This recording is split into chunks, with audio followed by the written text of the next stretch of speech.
Kemudian terjadi juga Ghazwa Bani Qainuqa, Ghazwat Bani Qainuqa, ya. Dan Ghazwa Bani Qainuqa ini adalah orang-orang Yahudi tentunya, ya, kaum Yahudi yang memang ada pada saat itu teman-teman sekalian di Madinah. Di Madinah ada 3 suku Yahudi. Di Madinah ada 3 suku Yahudi. Pernah kita jelaskan ini. Ya. Suku Yahudi ini ada 3. Siapa yang bisa sebutkan? Jangan, yang lain. 3 suku Yahudi. Allah.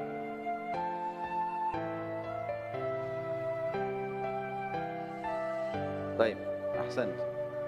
Ini pentingnya majelis ilmu, harus hafal ini, ya. Jangan cuma masuk sini keluar sini, tutup yang ini. Biar dia tinggal di dalam. Jadi 3 suku Yahudi, Qainuqa, Nadir dan Quraidah, sering kita ulang ini. Dan ini perlu diketahui teman-teman, karena mereka yang hidup sezaman dengan Nabi SAW. Dan setelah itu banyak Yahudi sekarang menyebar dari 3 suku ini, seluruh dunia, kebanyakan dari mereka.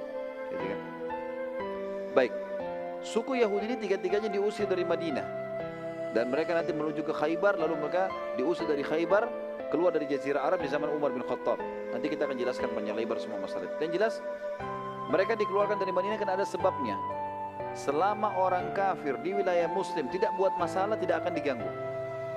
Dan itu subhanallah sudah menjadi sebuah sorotan mata di dunia ini. Semua orang tahu, kalau negara itu mayoritas Muslim, non-Muslimnya tidak diganggu. Kalau kita balik, Muslim yang minoritas sudah umum kalau ditindas, gitu kan? Itu subhanallah terbukti dalam fakta sejarah. Ini juga terlihat di depan mata.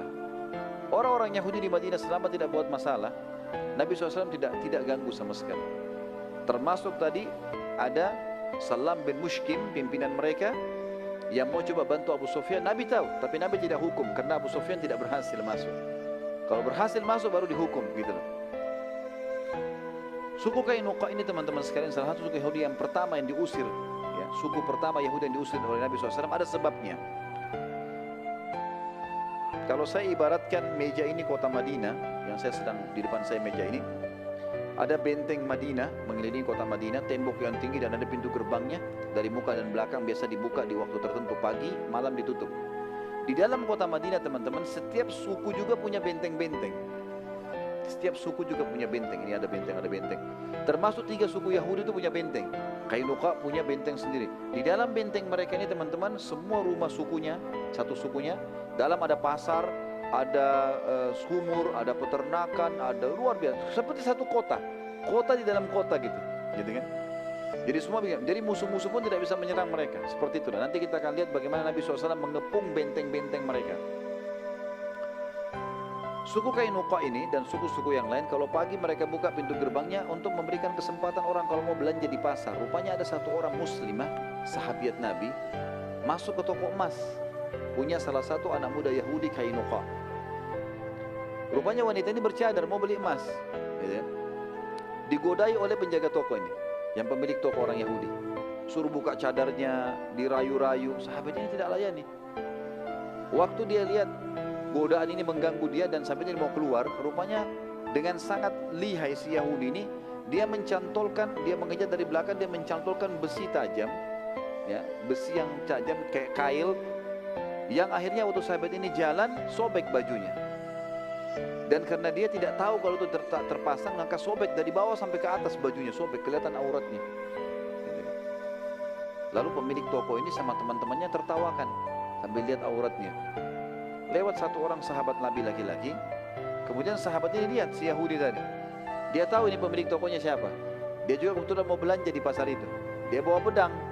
Dia datangin, dia lihat muslimin, ditanya kenapa ini orang memalukan saya. Ditebas sama si muslim. Pemilik tokonya dibunuh. Orang-orang pasar Yahudi kena lihat ini lagi dibunuh, maka mereka pun mengeroyoki si muslim. Waktu dikeroyoki si muslim dari teman-teman sekalian, sahabat tadi sempat lari pulang, berusaha menutup bajunya yang sudah sobek tadi. Kemudian datang kepada Nabi SAW, ya Rasulullah, ceritanya begini.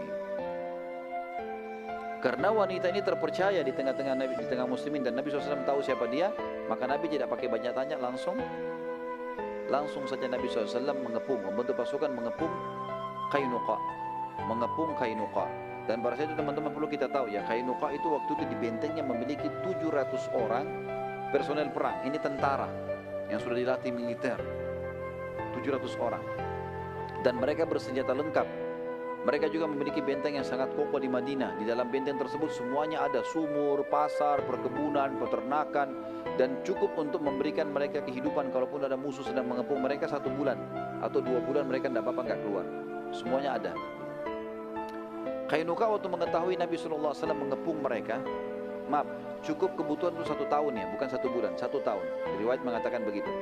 Waktu Nabi SAW mengepung Qainuqa dan meminta, Nabi minta yang membunuh sahabat tadi, muslim tadi, semua yang ikut partisipasi membunuhnya di pasar, serahkan kepada kami. Itu saja. Kalau enggak kami akan serang benteng ini. Rupanya mereka dengan sombong, mereka mengatakan dari atas benteng mereka, hai Muhammad, apa kau pikir kami takut? Apa kau pikir kami seperti Quraisy yang bisa kau kalahkan begitu saja? Lalu kemudian mereka mengatakan, bila kau mau memerangi kami, kami pasti akan melawanmu. Nabi SAW dapat tantangan begini, lalu Nabi SAW berdoa kepada Allah, minta petunjuk. Allah tunjukkan kalau Qainuqa memang ini harus diperangi. Dan Allah turunkan firman-Nya dalam surah Al-Imran, surah nomor 3 ayat 12 sampai ayat 13.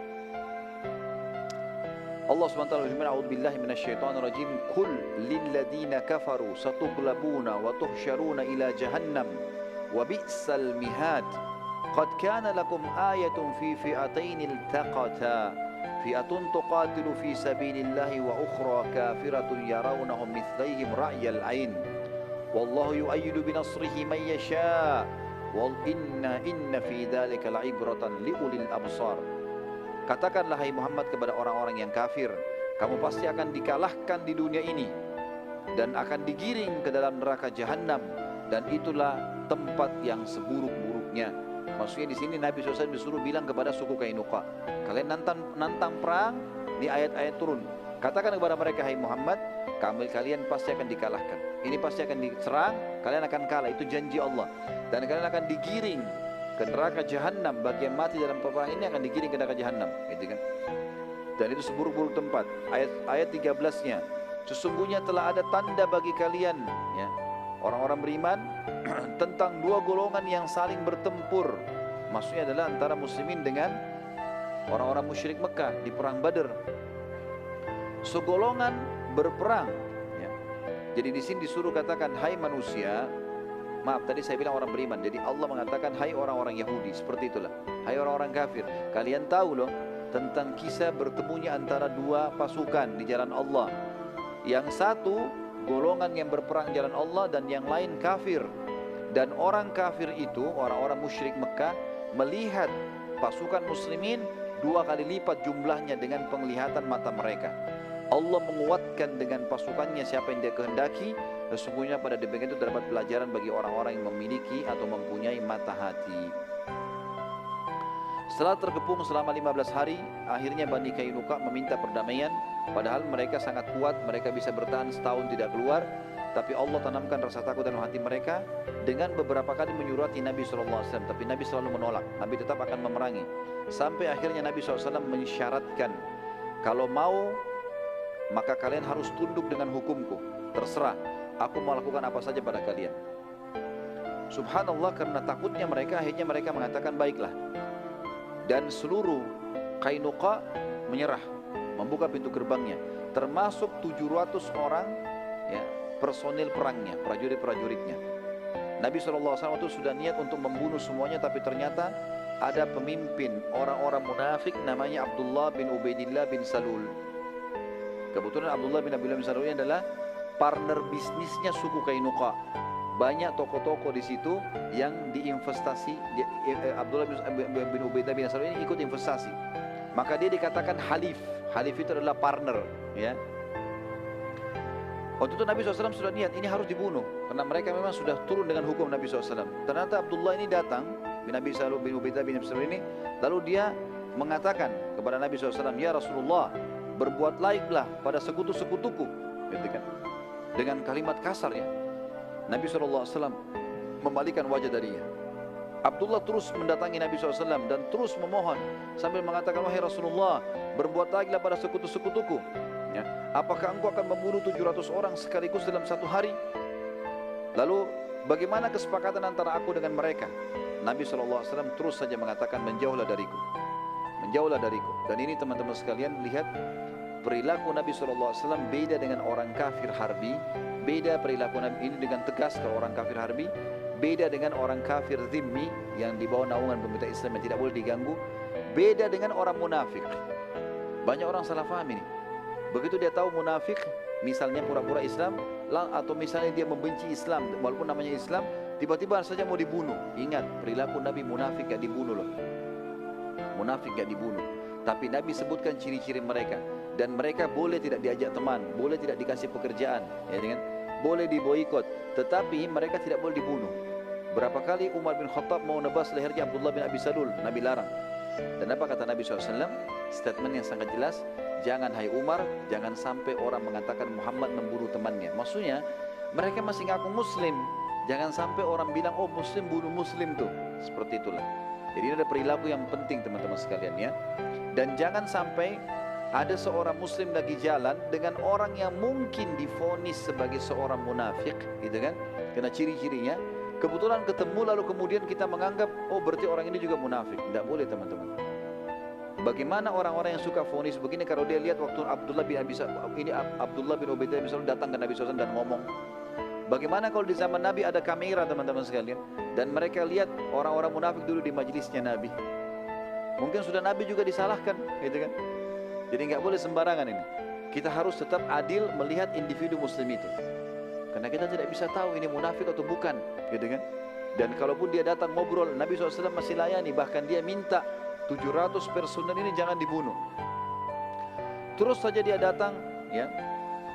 Abdullah terus mengatakan, aku tidak akan membiarkanmu wahai Rasulullah sampai engkau berbuat baik pada sekutu-sekutuku. Sampai akhirnya Nabi SAW mengatakan, baiklah, ambil semua untukmu, silahkan.